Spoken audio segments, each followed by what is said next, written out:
Good day to all students. This is Sanjay sir, and today we are going to focus on the second unit of your grade 11 syllabus, System Development Life Cycle.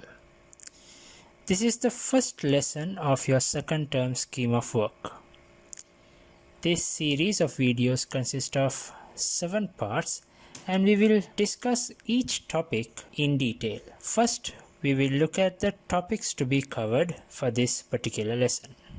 In this video series, we will complete the following topics. What is a system? Interactions among components in a system. Manual information system versus computer-based information system. The ability to determine why a system is necessary. Steps in development process of an information system. The use of life cycle models to develop information system. In this video, we will see what a system is and then the elements of a system. What is a system?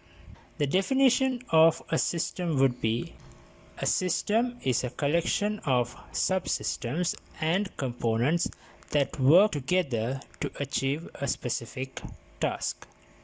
That is, in a system, there will be several parts which work together to do one particular task. If any part of the system is not functioning as desired, that system will not do the task as expected.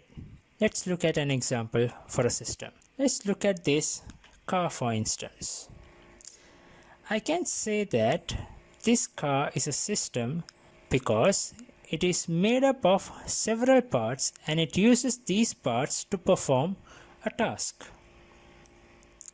We all know that the main task of a car is to go from point A to point B. All the parts in the car are going to help to do this work. Therefore, we can say that a car is a system which is composed of several parts or units which will work together to perform a specific task. This car system will not be able to fulfill its task even if one of the parts is not functioning properly. Imagine that this car does not have any wheels. We definitely know that the car will not be able to perform its task. We saw earlier that the system will not function properly if any of the components is not functioning properly. In this case, if the wheels are not there, the task of the car cannot be performed as desired. Let's consider another example, an organization. Consider this building, for instance. If this building is a multinational company which produces high quality chocolates, we know that the building alone will not be able to do this task. There should be several components in this building like machines, employees, management, security systems, money, communication methods, etc., which will work together to produce these high quality chocolates. Systems can be man-made or natural. We saw in the previous example and this example man-made systems. Now let's look at a natural system, the human body. We can consider the human body as a system. We know that the human body is a natural system which is made up of several subsystems. The circulatory system, digestive system, nervous system, muscular system, skeletal system, respiratory system, and so on. And all these subsystems are made up of components which work together for the normal functioning of the human system. Even if one of these components are not functioning properly, the whole human system will be affected. Not everything that is composed of different parts can be considered as a system. We know in a system, if one part is removed, that part alone will not be useful for anything. Here, we can clearly see that the lever will not be able to stand alone and do its function and the same with the other parts of the digestive system.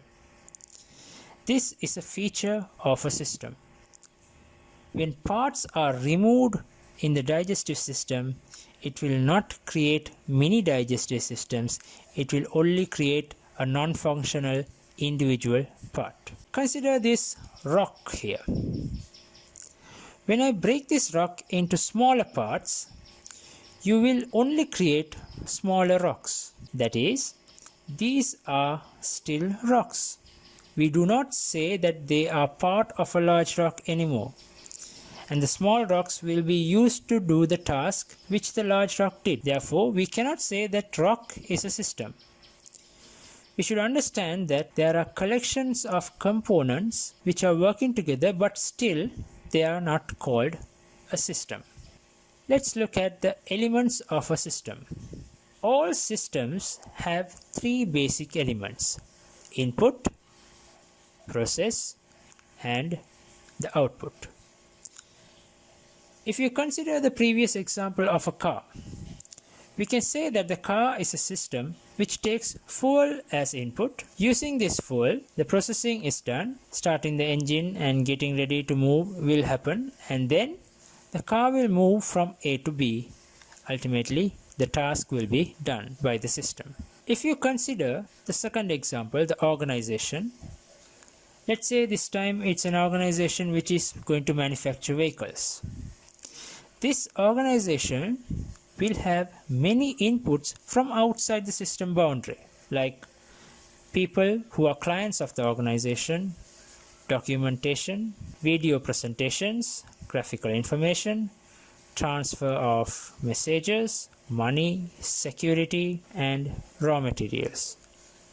Using all these inputs, the organization will process these inputs values and produce the desired output, in this case a vehicle. Well, with this we will wind up the first video of the series. Make sure you are thorough with the concept discussed in the video before watching the next one. I'll see you in the next video, in which we will discuss about information systems. Until then, this is Sanjay sir signing off. God bless you.